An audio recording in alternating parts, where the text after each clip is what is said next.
communication. We just had some communication, some back and forth, and I think you all enjoyed that. And that's what we're about this morning. St. Andrew's, one of the blessed things that we do is we do communicate with one another. We have various forms of it, and those forms are going to be changing just a little bit. We've had a committee that has been working a team, I guess, not a committee, that has been working very, very hard on figuring out the best ways to go forward. And Johannes is here to tell us all about changes and why they're being made. Great. Thanks very much. So I'm Johannes. We've been members here for 5 years, my wife Hillary and my daughter Melanie. We moved up here from the Bay Area in 2019 to be closer to Hillary's family. And so I'm currently the secretary on the church council. This is my first year on the church council. And today I want to talk about the communications changes that we're making, which all got started when Susan announced her retirement, and we thought that would be a good occasion to sort of think about what we do, what kind of changes we want to make. And so I structured it into 3 parts. The first is the timeline of how the committee operated, and then the recommendations that came out of that, and then a preview of specifically our upcoming website and the iPhone app, or the phone app. So first, this is the timeline of how it happened. So it started in April of this year. That's when Susan announced to the church council her retirement. And that's when the council formed a communications task force, and I volunteered to lead that. And the very first thing that we did was to just sit down with Susan and make a big catalog of all the communications activities that we have going on. So we have an inventory of what's being done, how it's done, and why it's done. And then in May, we did a lot of thinking. So the council, the executive committee, and so we thought about, could we potentially do something like the finance committee and use more volunteers?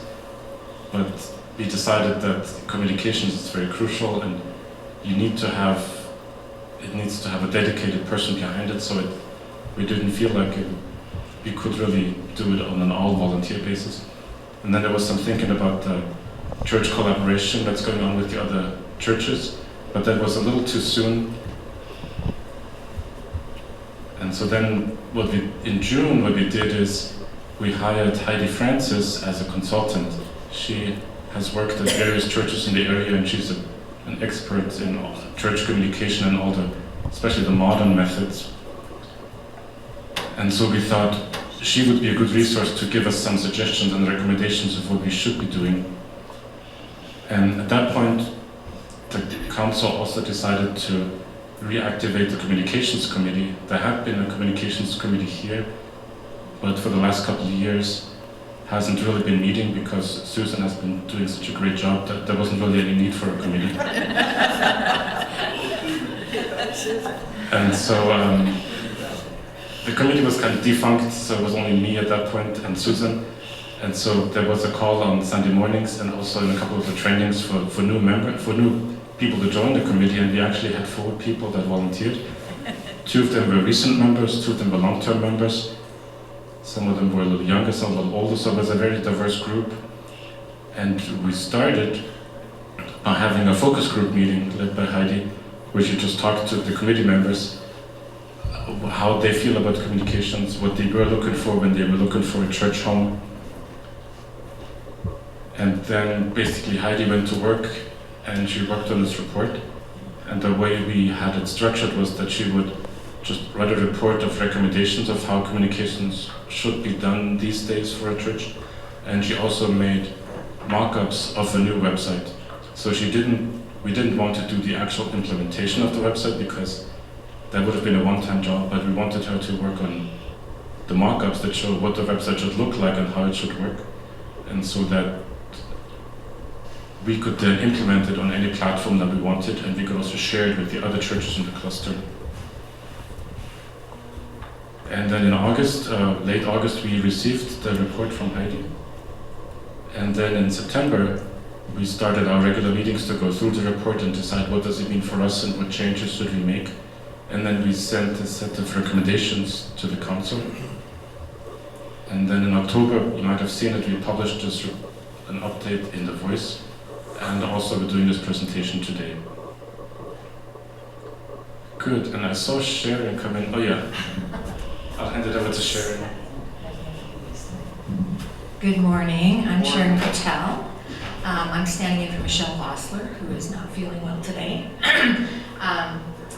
The recommendations that we made were based on what we found out from a couple of sources. One is what Heidi put together, and two, there was a Growing Young session and work that's being done in that we used to guide us, and also Michelle did a fabulous job of reaching out to some young adults and asking them to take a look at the mock-up and what their suggestions and thoughts might be about that. So we had some really good input for where we are right now. That doesn't mean it's the end product. This is a work in progress, so we'll have to see where it goes. But this is where we started.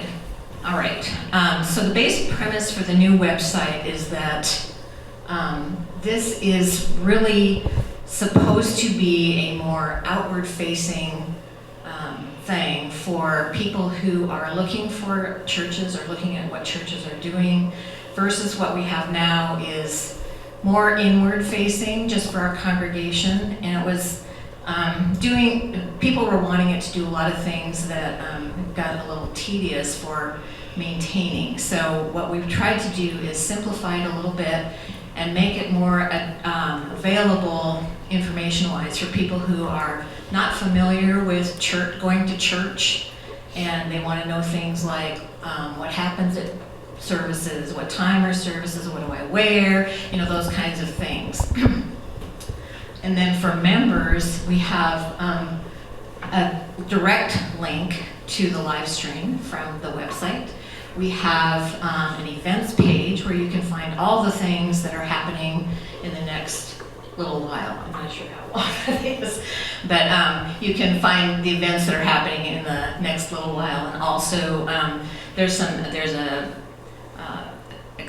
along with the live stream, you can get directly to the electronic giving from that front page. So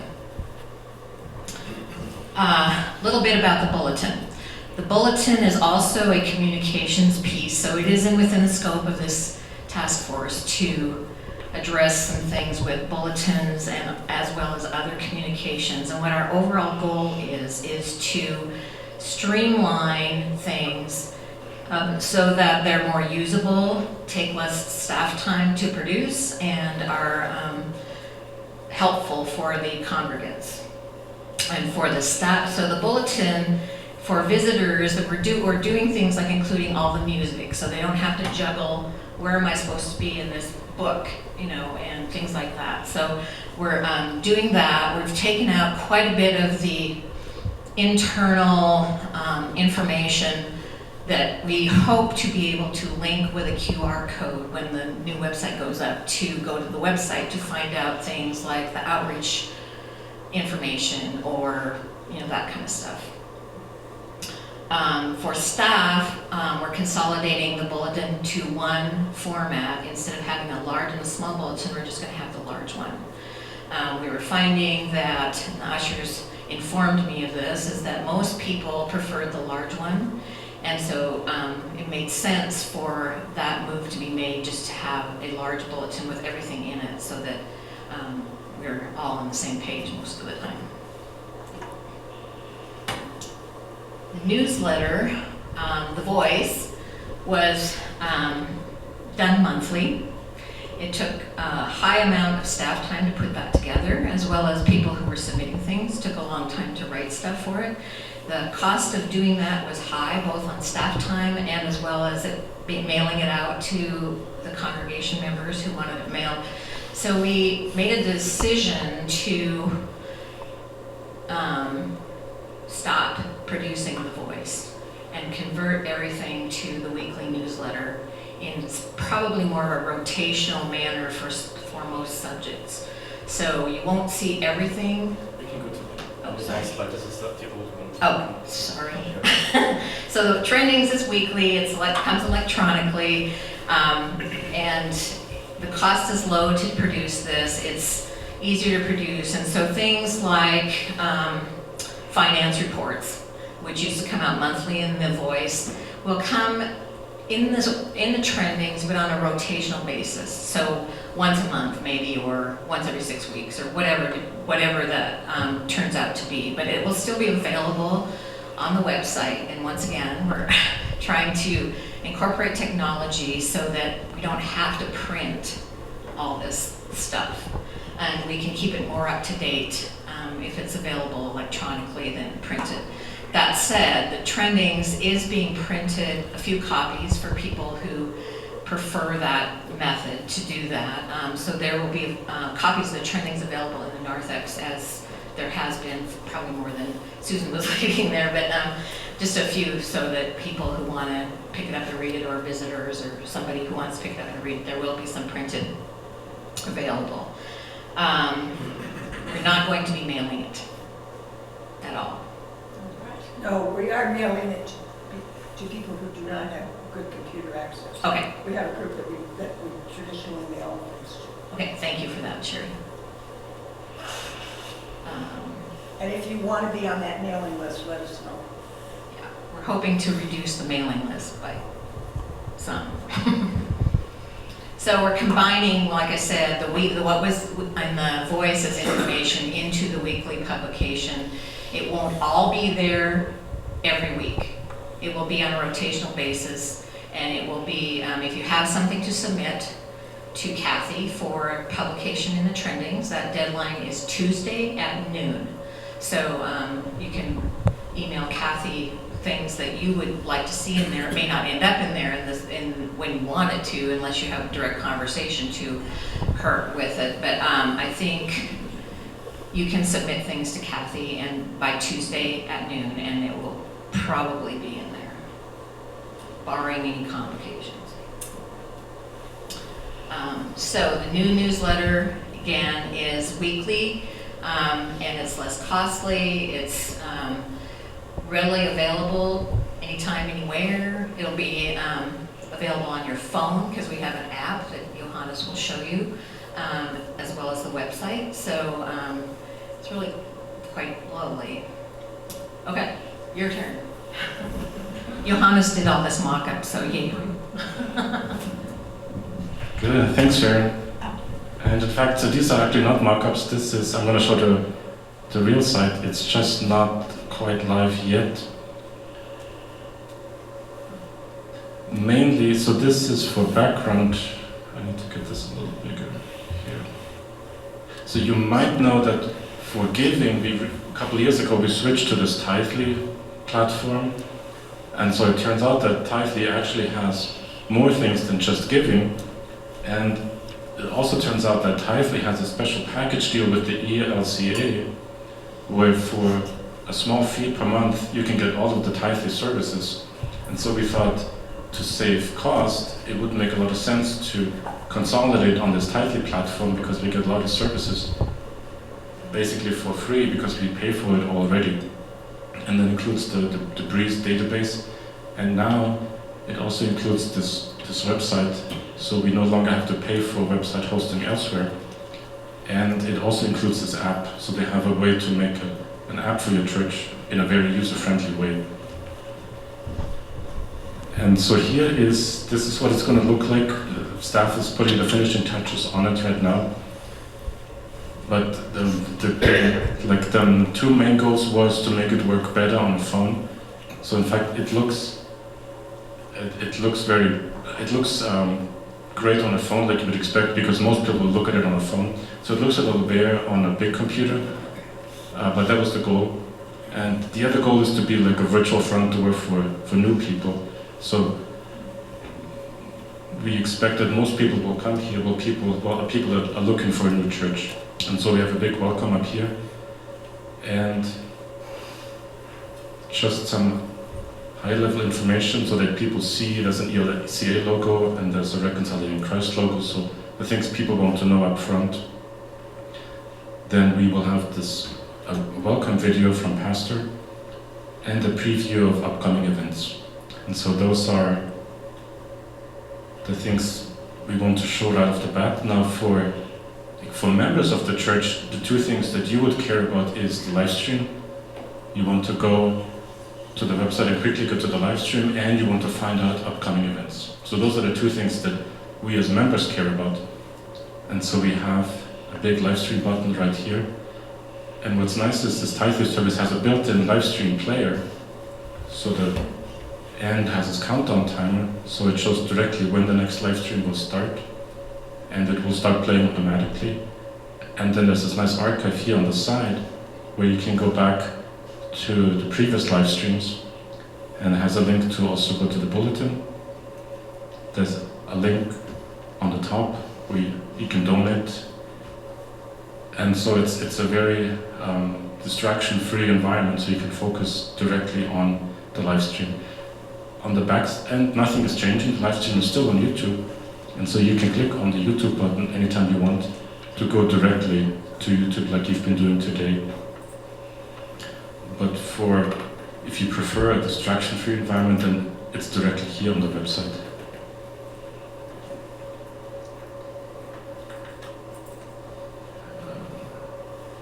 And then I said for members, the other thing we care about is the events.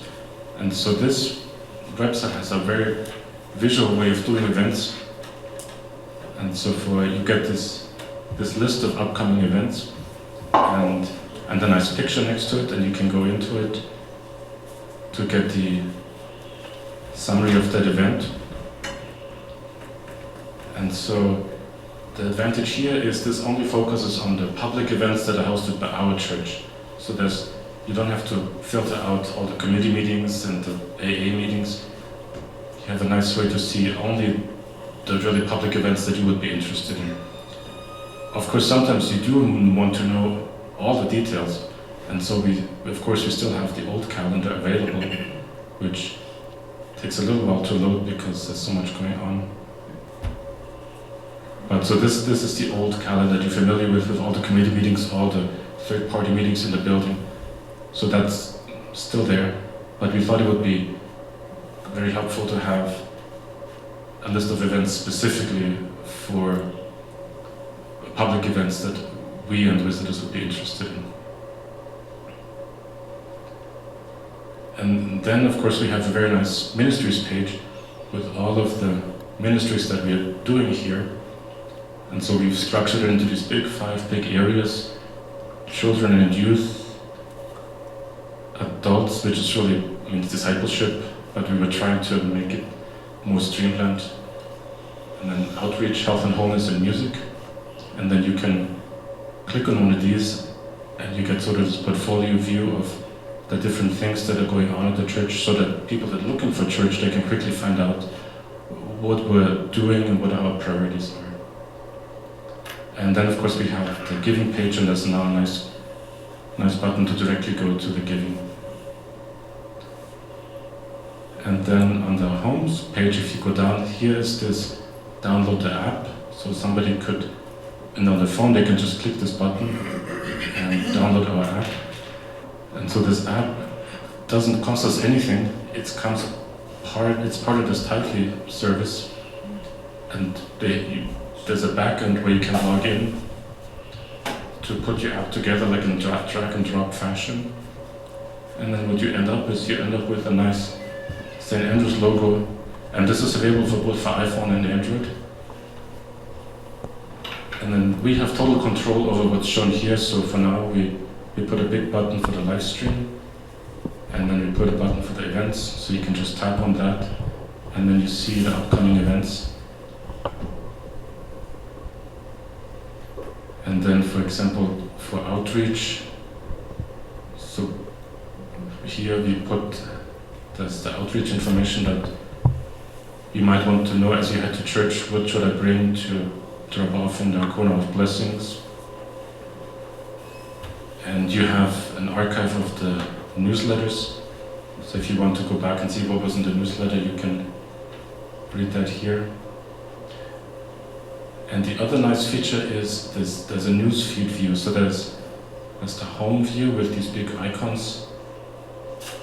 And then there's the news feed where it's sorted in chronological order. And so you might remember there was a DiscipleshipForum video last week, so that's the first thing that comes up. And then there was a sermon video. And then there's the bulletin from last week. And then the week before was a discipleship video. And there's a sermon from that Sunday in the bulletin. And then there was a trendings. So you can sort of step through time to see the different things that had happened here. And of course there's also an archive of Sunday bulletins, or even for the current Sunday, so you can directly access the bulletin from here too. So the idea is that the website is more for visitors and people looking for a church, and the app is for us, for our members. So here we can find all the nitty-gritty information about Sunday morning and things you want to know. And on the website, as members, you would mostly go for the live stream and for the events. Good, yeah, so that's everything I wanted to share with you this morning. Thanks very much for your attention.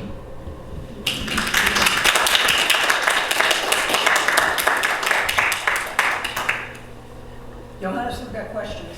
Oh, yes, yes. Lots of questions. So, in the first place, it seems like if you're going to do this task force, you would have identify a problem first of all, or did you just feel like, oh, let's just check things over and see if we can streamline them?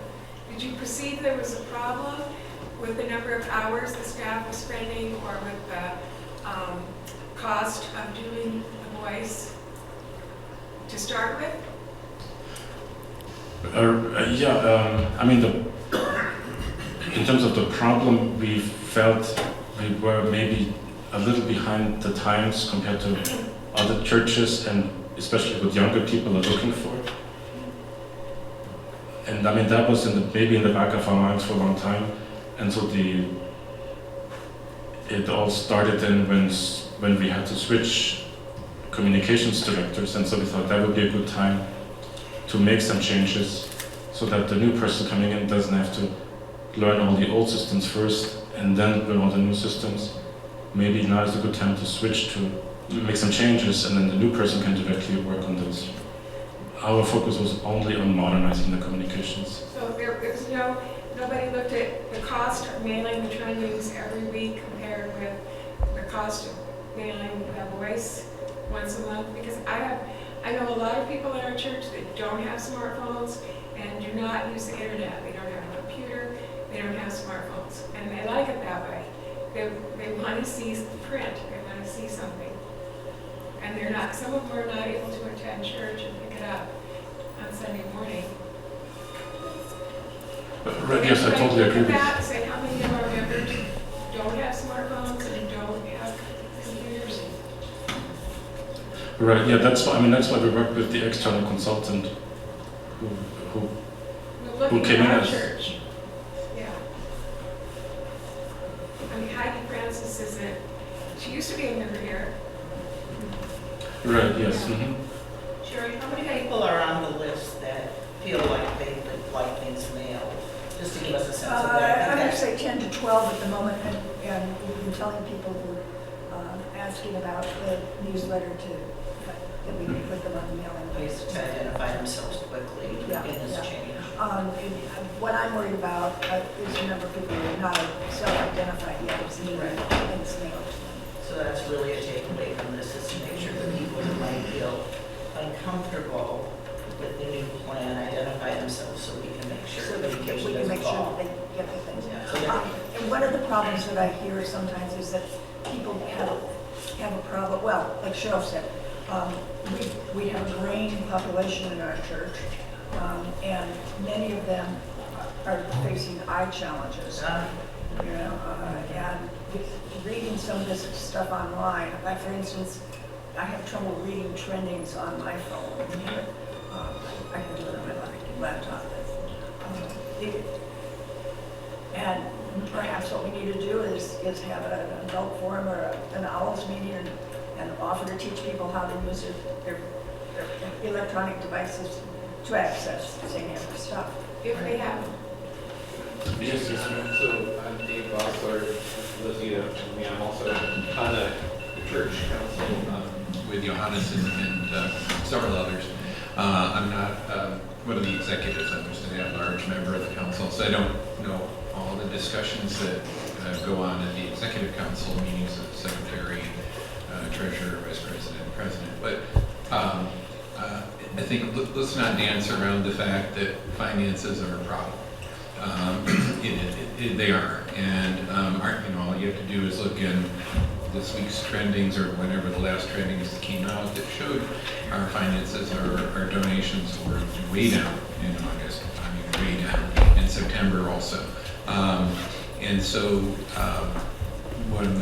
so in order to keep up with declining donations, we do have to look at efficiencies.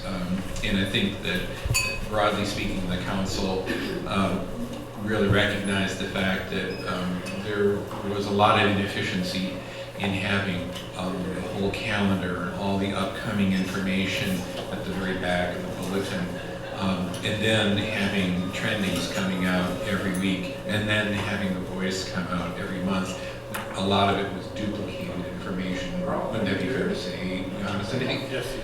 And so I think what this is, the bulletin, is it's larger, but it's more trimmed down. I looked at it last week. I got the large version. I usually get the small one. And so we're saving on 2 sizes of bulletins. The bulletin may contain the music now, but a lot of the details about the calendar, what's coming up, who's on the board, and stuff like that, council, that's moved elsewhere. And then really kind of combining the voice and trendings. We're not really losing information, we're just being more efficient about it. And I think it's a good change. I understand there may be differences of opinion, and we want to hear those at the council level. But Michelle's not here, she apologized. And I'm not speaking for her, because I was not on the communications task force or committee, but my daughter and her boyfriend came and spoke, and really kind of, we wanted to include that. Council did meet with some younger members several months ago, and we wanted to make sure that we're speaking to their modes of communication at the same time as we're respecting the needs of our older individuals. My mom just passed away a year ago, and she was 92 and a half, and that she would have needed a printed version, and that's just fine. And we're going to make sure that the trainings comes out in that form. Yes, if you know anybody that says I can't read it, I can't, please let us know in the office so that we can get it to you, or to that person. And I like the idea of the calendar of the week being so handy, because I do take these home. But in comparing with and I do like the music, and I have been using the large print since Susan started, because I have vision difficulties, and so I really appreciate that. And I like the idea of the hymns being there. It's very, for newer people, it's so much less confusing. Yes. And then, but I have a feeling that maybe the amount of ink that is being used is not as dark, and I hope it doesn't get much lighter than it is, because it's harder to read. Okay, no, sorry about that. Yes, it's supposed to be as readable as possible, so I'll definitely let Kathy know. A lot of, as a physician, we see a lot of people, over 85 and onwards, and some are younger, and having issues with macular degeneration. It's Right. a very common cause. My mom's case, my mother-in-law, both had that as they got into their 90s. So let's look at, what we can do to assist with people who are having difficulties. Appreciate that, Yeah. because there's a lot of us. It's very common, yeah. And there's other issues too. Glaucoma that's partially treated, et cetera, et cetera. So lots of reasons to work. Yes. My point was just what Sharon was saying, something like an OWLS or a forum, that really looks at some of the newer technology, because there are, and I've known it within our family, people that have had to put new devices in their home, just like they've had to put new devices on their phone in order to get text written out so that they can carry out a phone conversation. I would love to see a discussion about that, because a lot of us are getting older, or we have older members in our We got family. news for you, we're all getting older. So anyway, I think there's things out there in this world of technology that could be maybe helpful, and that it's a good time for us to look at them. Yes. I want to congratulate you on the app. I think that's a wonderful idea. People spend so much time on their phone. If it's visible, they could be likely to click on it. Yeah, we're really happy about the app. I mean, even a couple years ago, it would have cost a lot of money to do it. But now, thankfully, Tithe makes it so easy that we thought, why not? Absolutely. Yeah, I want to also, oh, sorry. Go ahead, Carolyn. Thank you for your presentation. I'm really glad I was here for it today. I am not a fan of change, and certainly not in my church. Don't mess with anything. But I am very impressed with your process, and I actually get it, which is amazing. I wouldn't probably use the app, but I definitely will use the bulletin online. And I too have used the large print because it has the music, and I take it home, and it has. So again, I'm just very impressed with your process and your presentation. So thank you. Thank you. I was going to say the same thing. I'm really impressed with what you've done. And as far as the mobile app, I think if we want the younger people to come to church again and to invite them in and get some more people in our congregation, and like I said, especially the young people, we need to get up to speed. And hopefully this will help. You know, people can know that we have an app, and I mean, that's the way things are going these days. And I understand the concern for older people, Cheryl. I do understand that. But I don't know. I am surprised that people don't have computers in their homes. I understand the app on phones. I know that's hard. But computers, I really thought everybody would have a computer these days. There are people who do not have computers, yeah. And they don't have internet too. There's people that don't have internet, you know. I mean, it's reality. We have to. In our location, I know out farther.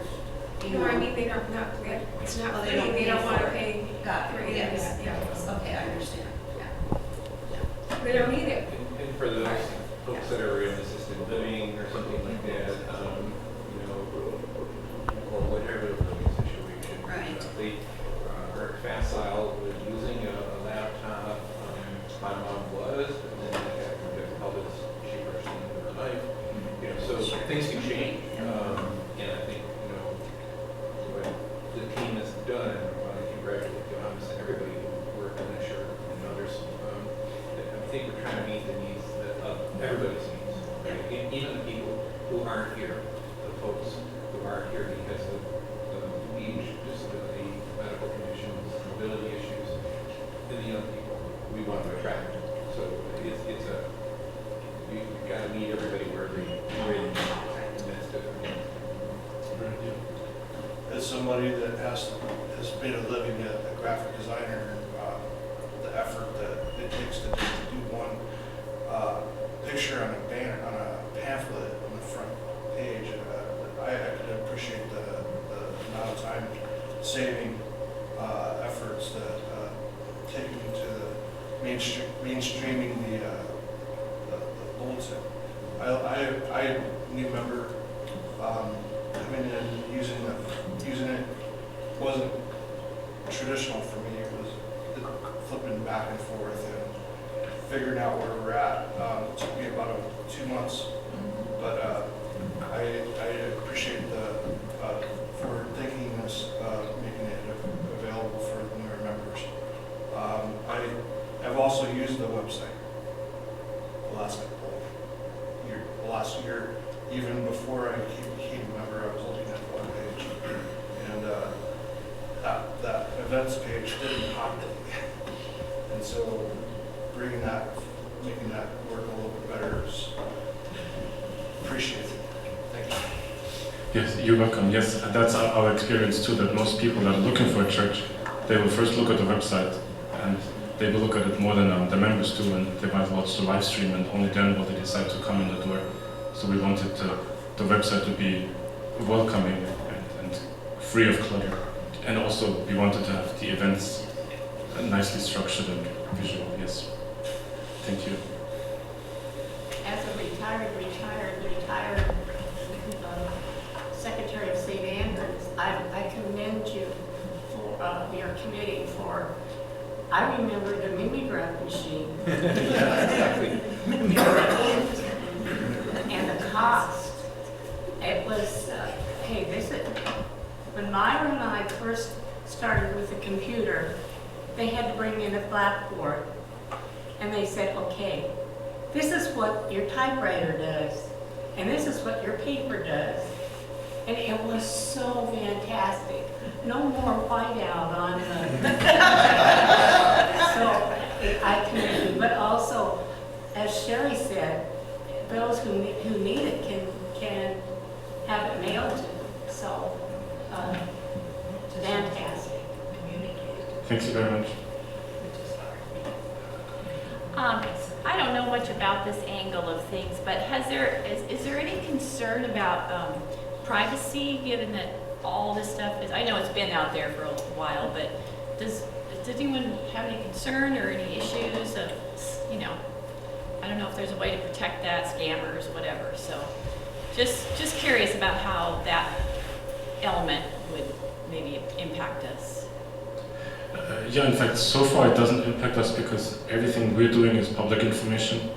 So everything on the website and even on the app, it's all public information. There's nothing person-specific. And so that's why the app doesn't have a login or a password. It's just a different way to get at the public information. All of the private information is in the Breeze database, and so far only staff can access that.